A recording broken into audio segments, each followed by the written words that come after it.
D dollarisation جو ہے وہ ہونا شروع ہو گئی ہے. بھارت نے اپنی جو ٹوٹل ٹریجری بانڈ ہولڈنگ تھی وہ $250 بلین سے گھٹا کے اس سمے لگ بھگ $180 بلین کر لیا. نریندر مودی نے ڈونالڈ ٹرمپ کی چھوی کو اتنا دھکا پہنچایا ہے کہ جس کی آپ کوئی کلپنا بھی نہیں کر سکتے. فون کال کی وجہ سے کانٹریکٹ نہیں ہو سکا. 56 انچ کی چھاتی جو ہے وہ بھارت کا مستقبل تباہ کرے گی. اور گولڈ جو ہے وہ بڑھا کے کر دیا ہے لگ بھگ 8,800 ٹن.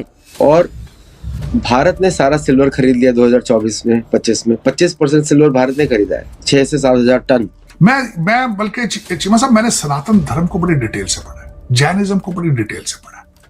اس میں وائلنس نہیں ہے اور اسی چیز کا فائدہ پٹھان اٹھاتے رہے. اور دوسرا مودی صاحب نے بھی آج بڑی لمبی لمبی باتیں کی ہیں. انہوں نے کہا کہ بھیا یہ سارے آتے تھے باہر سے آ کے یہاں پہ جو ہے وہ غزنوی آیا اور اس نے سومناتھ پہ حملہ کیا.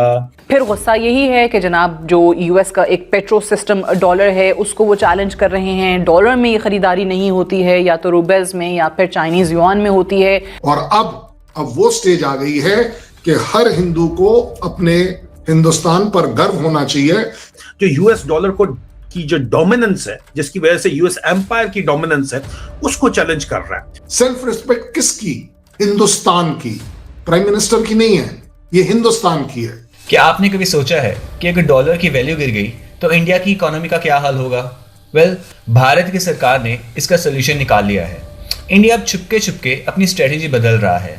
ریسنٹلی رپورٹس کے مطابق انڈیا نے اپنی یو ایس ٹریجری بانڈز کو سیل کرنا شروع کر دیا ہے. جہاں پہلے ہمارے پاس 250 بلین کی ہولڈنگ تھی, اب وہ صرف 180 بلین پر آ گئی ہے.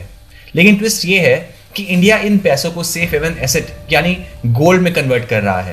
آج ہمارا گولڈ ریزرو 8800 مطلب 8800 ٹن کے میسیو لیول کو ٹچ کر چکا ہے. جیو پولیٹکس کی شطرنج میں یہ ایک بہت بڑا موو ہے. ٹرمپ کی انپریڈکٹیبلٹی اور گلوبل مارکیٹ میں ڈالر کی ویلیو گھٹنے کو دیکھتے ہوئے انڈیا اب سیلف ریلائنٹ بننا چاہتا ہے. ڈی ڈالرائزیشن اب صرف ایک کی ورڈ نہیں بلکہ ریالٹی بنتی جا رہی ہے. رشیا اور چائنا کے ساتھ مل کر بھارت نے اب نیا فائنینشیل سسٹم بلڈ کرنے کی کوشش میں ہے. کیا آپ کو لگتا ہے کہ ڈالر کا ڈومیننس اب ختم ہونے والا ہے؟ اپنے تھاٹس نیچے کمنٹ سیکشن میں ضرور شیئر کریے. اور اگر آپ کو ویڈیو اچھا لگا تو ویڈیو کو لائک اور چینل کو سبسکرائب کرنا مت بھولنا. ہم صرف ان کو پش کرنا چاہتے ہیں کہ یار کشمیر تے گل کر لو بس.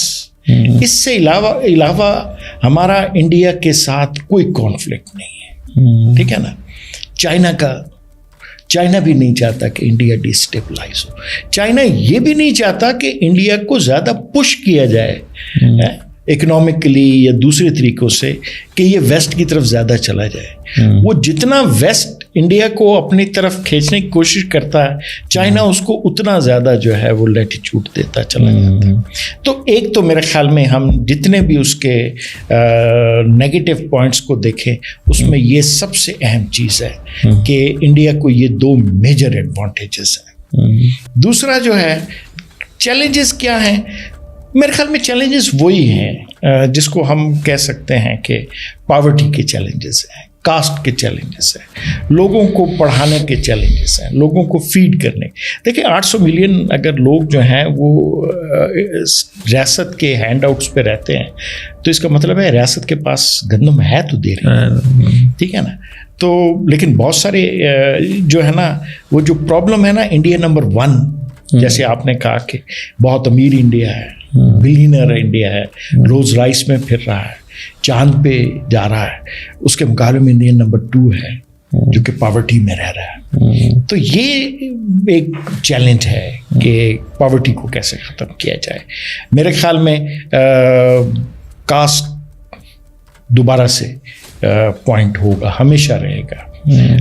اب میرے خیال میں سیکولر اور ہندوتوا پالیٹکس کے درمیان بھی رہے گا ایک لمبے عرصے. اس کے کانسیکوینسز کیا ہوں گے مودی صاحب کے جو 10 سال ہیں اور پاسبلی جو اگلے 5 سال ہیں, اس کے نتائج تو بہرحال آئیں گے. دیکھیں نا 2 چیزیں انڈیا کر رہا ہے جو ہم نے بھی کی.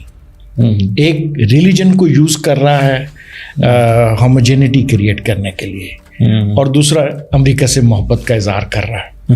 ہم نے بھی یہی کیا, اس کی سزا آج تک بھگت رہے ہیں. ٹھیک ہے نا. تو انڈیا اس کی سزا کب بھگتے گا؟